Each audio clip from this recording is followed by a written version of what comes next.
بڑی فضیلت رکھتا ہے۔ آپ علیہ الصلوۃ والسلام نے فرمایا جو ان راتوں میں عبادت کرے وہ لیلۃ القدر کا ثواب پائے گا۔ یکم سے لے کر 8 تک جو روزہ رکھے ایک روزے پر سال کے روزوں کا اجر پائے گا۔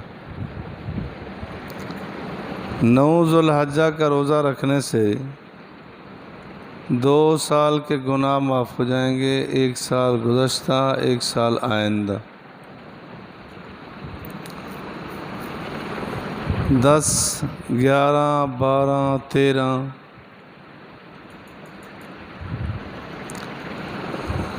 ان دنوں میں ویسے روزہ منع ہے۔ 2 عیدین کے دن ہو گئے، اس کے بعد 3 دن ہوتا ہے۔ آپ علیہ الصلوۃ والسلام نے فرمایا لا تصوموا فی هذه الایام فانها ایام اکل و شرب و بیعال۔ ان دنوں میں روزہ نہیں ہے، یہ اللہ تعالیٰ کی مہمانی کے دن ہوتے ہیں۔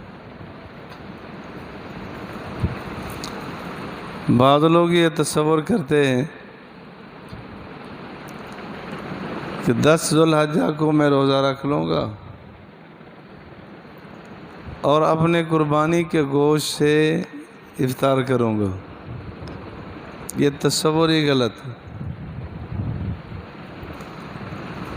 البتہ یہ ہے کہ اپنے قربانی کے گوشت سے کھانے کی ابتدا مستحب ہے۔ اگر وہ ہمت کر سکتا ہے تو ٹھیک ہے، قربانی کے انتظار کرے، جب قربانی ذبح ہو جائے اس کے گوشت سے کھانے کی ابتدا کرے، پینے کا مسئلہ نہیں ہے۔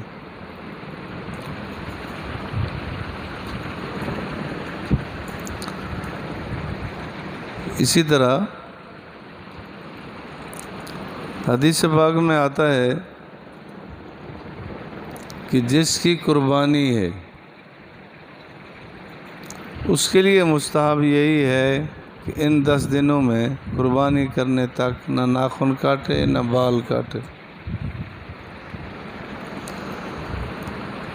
میں عرض کر رہا ہوں کہ یہ مستحب ہے۔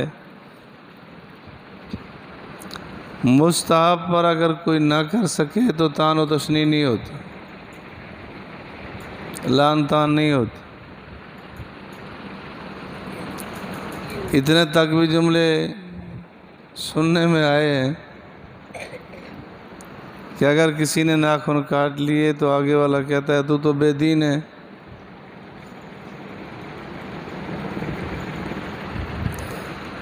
ایک صاحب کہہ رہے تھے کہ مجھے یہ بھی کہا گیا، میں نے خط بنوایا تھا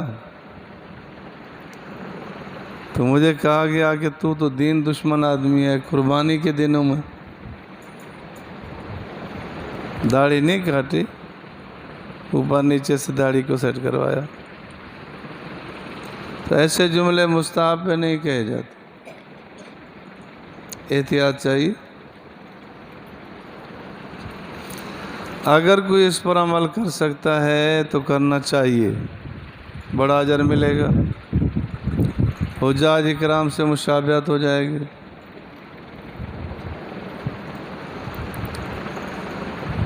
اور اگر کوئی نہیں کر سکتا تو اس پر میں نے عرض کیا کہ کوئی لان تان نہ کی جائے۔ بہت سارے مستحبات ہیں،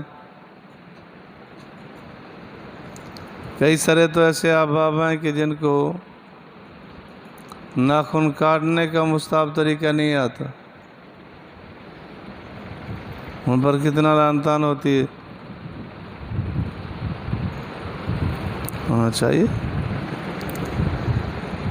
اگر ایسا کر لیں تو بڑا اجر ہے، ثواب ہے۔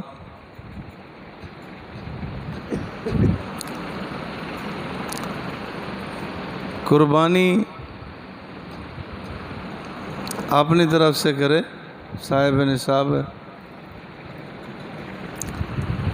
والدین کی طرف سے کرنا چاہتا ہے تو کر سکتا ہے، لیکن یہ وضاحت ذہن میں رکھیں، مثلاً ایک قربانی کی اور یہ نیت کی کہ پوری امت کو ثواب پہنچے، یہ ٹھیک ہے۔ آپ علیہ الصلوۃ والسلام نے پوری امت کی طرف سے قربانی یہی کی تھی کہ اپنے لیے کی تو اس کا ثواب پوری امت کو پہنچا۔ اگر باقاعدہ کسی کے نامزد کرنا چاہتے ہیں تو پھر ایک ہی کریں گے، کئی اس میں شامل نہیں ہو سکتے،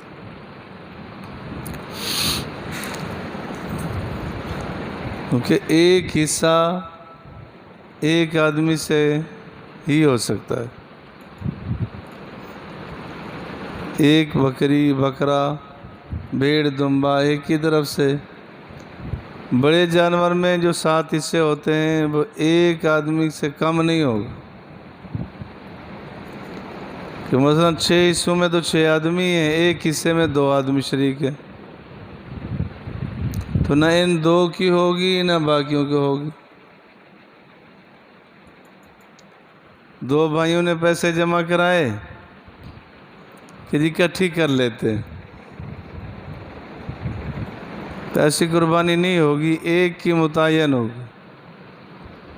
پیسے 10 بھی جمع کر لیں، ایک کے نامزدگی کریں گے۔ ایک صاحب آئے پوچھ رہے تھے کہ ہم 2 بھائیوں نے پیسے جمع کیے، ہماری والدہ کا انتقال ہو گیا ہے، اس کے نام کی قربانی ہم دونوں کر دیں؟ پہلے ایک کے نام کی متعین کریں گے، پھر اس کے بعد آگے ان کے نام کی جائے گی۔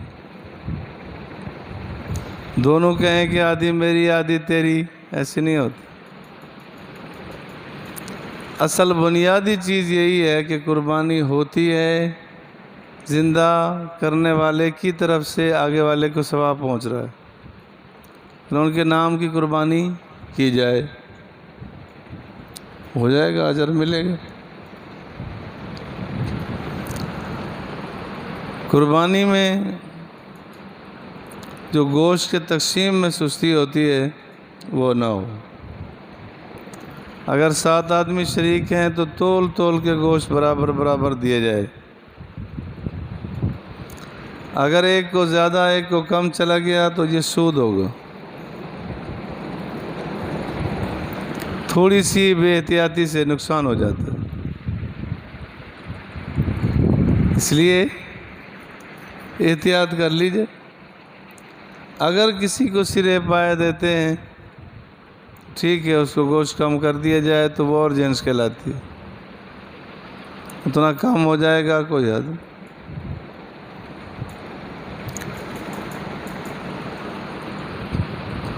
کل ایک صاحب آئے، کہنے لگے کہ جی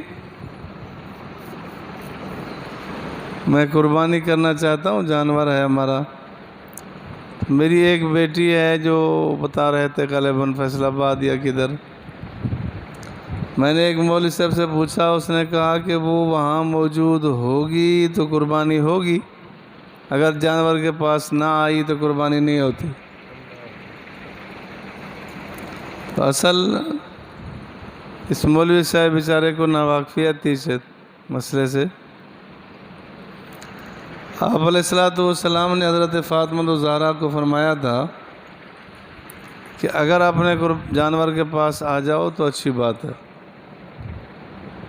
نہیں آ سکتے تو کوئی نہیں۔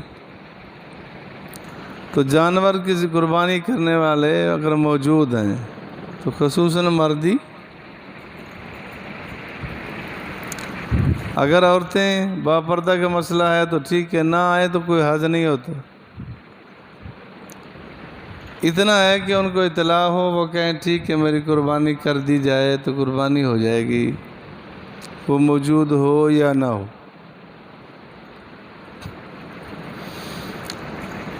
انہی دنوں میں ایک صاحب آئے، سانس چڑھا ہوا تھا، کہتا جی مجھے تو ایک قربانی کی طاقت تھی، ایک صاحب نے بتا دیا کہ تیرا عقیقہ نہیں ہے تو قربانی نہیں ہوگی۔ عقیقہ کرنا مستحب عمل ہے، کر لیا جائے تو اچھا ہے،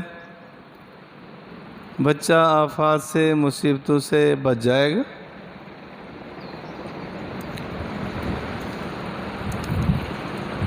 اگر نہیں کر سکتا کوئی حرج نہیں، کوئی بات نہیں، اس کو شرط قرار دینا کہ عقیقہ کرو گے تو قربانی ہوگی، نہیں تو نہیں ہوگی، یہ غلط ہے۔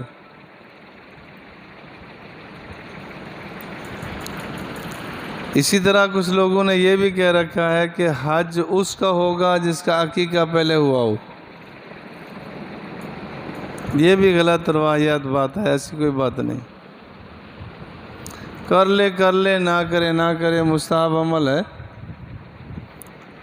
نہیں کر سکتا نہ حج کے ساتھ متعلق ہے۔ پرانی بات ہے، ایک صاحب میرے پاس آئے بڑے پریشان، میں نے کہا جی کیا ہوا؟ کہتے شادی ہو رہی ہے، کہتے تیرا عقیقہ تو ہوا نہیں، شادی ہو جائے گی؟ یہ دین سے ناواقفیت ہے، یہ دین سے ناواقفیت ہے۔ تو علماء سے مسائل پوچھنے چاہیے، جس مسئلے میں کوئی شک شبہ ہو پوچھ لیا جائے، اگر صحیح تحقیق صحیح خبر ہے، معلومات ہیں تو ٹھیک ہے، آگے بھی بتایا جائے۔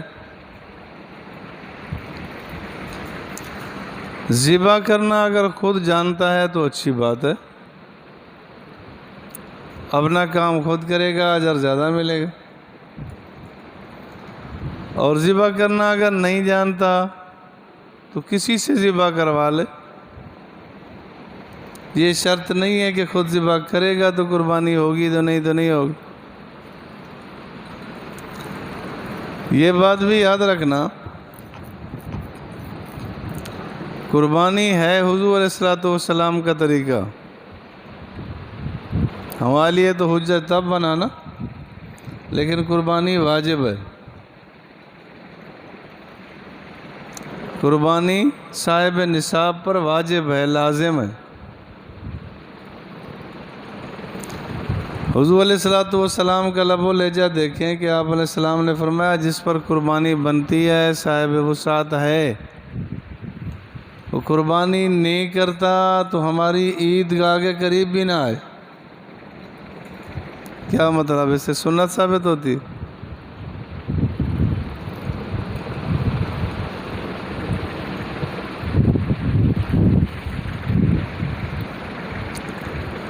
حضور علیہ السلام نے مدینہ منورہ میں تشریف لے جانے کے بعد ہر سال قربانی کی ہے،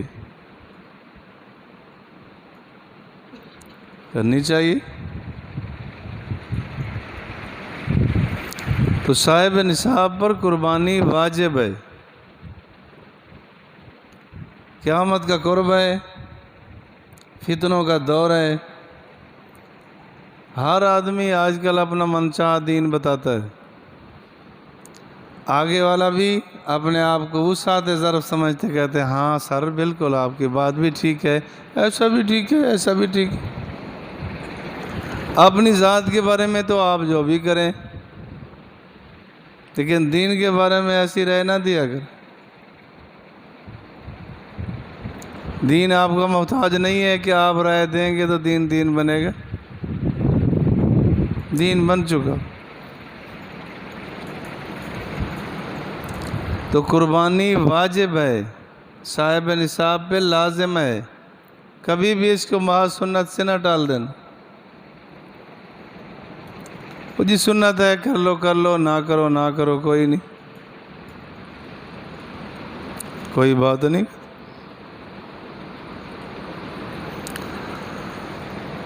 اور اسی طرح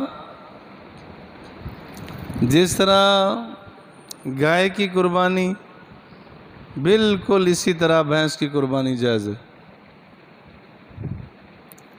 بہیمۃ الانعام جو جانور کہلائے گئے ان میں سے ہے،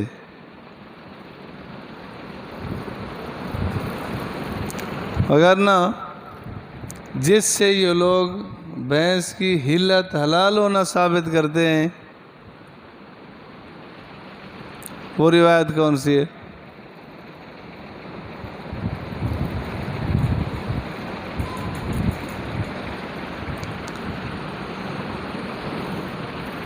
آپ علیہ السلام نے افسوس لگتا ہے کبھی کبھی کہ یہاں ہماری بصیرت کا جماعتی ایک صاحب میرے پاس آیا، کہنے لگا اس نے مجھے مشورہ دیا ہے کہ فرضوں کے بعد دعا نہ مانگا کرو، جیسے وہ ساتھی کہتے ہیں ٹھیک کہتے ہیں۔ میں نے کہا سبحان اللہ، اور بڑا سمجھدار آدمی، اور وہ اپنی مرضی سے کہہ رہا ہے، کہتے ہیں ہاں جی ہاں بالکل ٹھیک۔ تو حضور علیہ السلام نے جو حکم دیا وہ ہو، باقی بحث کہ جی آپ علیہ السلام نے قربانی نہیں کی، تو عرب میں اب بھی نہیں ملتی، گرم علاقوں میں بھینس کہاں گزارا کرے۔ جو یہ لوگ کہتے ہیں کہ قربانی بھینس کی نہیں ہے، وہ یہ کہ روایت پیش کرتے ہیں کہ گھوڑے کی حضور نے کب کی تھی۔ ہمارا مسلمان بھائی، ہمارا بھی صحیح العقیدہ اپنے آپ کو کہنے والا، کہتے ہیں ہاں جی ہاں گھوڑے کی بھی ہو سکتی ہے۔ تو ایک مرتبہ تو ہمت کر لی جائے، اب چک میں گھوڑے کی قربانی کروا دو، گدھے تو کھاتے ہی ہیں، گھوڑے کی بھی کروا دی جائے۔ استغفر اللہ العظیم۔ کہ حضور علیہ السلام نے، صحابہ نے، تابعین، تبع تابعین نے کب گھوڑے کی قربانی کی ہے؟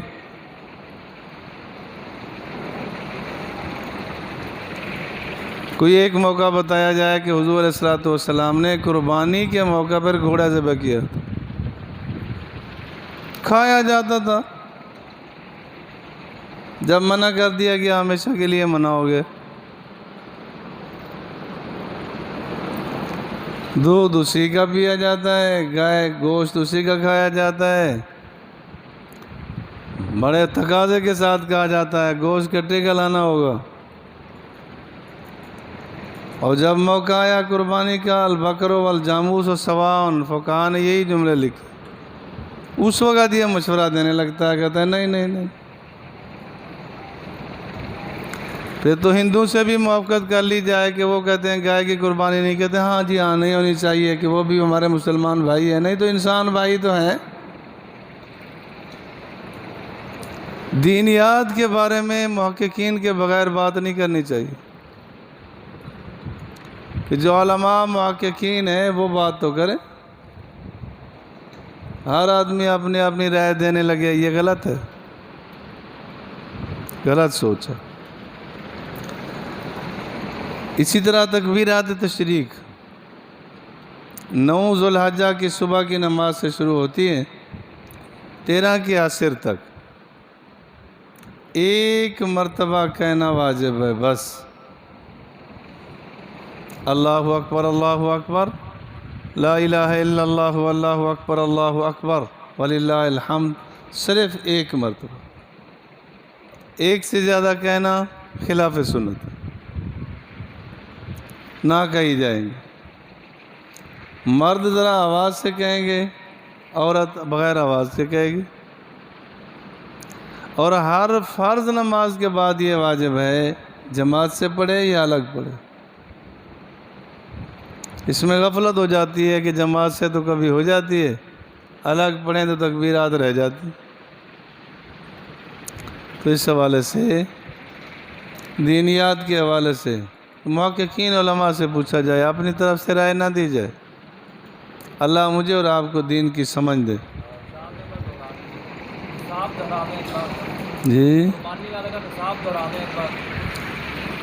پوچھ رہے ہیں کہ نصاب کیا ہے؟ ایک زکوٰۃ کا نصاب ہے، ایک صدقہ فطر کا نصاب ہے۔ زکوٰۃ کے نصاب میں تو سونا، چاندی، نقدی، مال تجارت، یہ 4 چیزیں آتی ہیں۔ الگ الگ نصاب کو پہنچیں، سونا 7.5 تولے، چاندی 52.5 تولے، نقدی، چاندی کی مالیت، تجارت کی اشیاء ہیں تو چاندی کا نصاب۔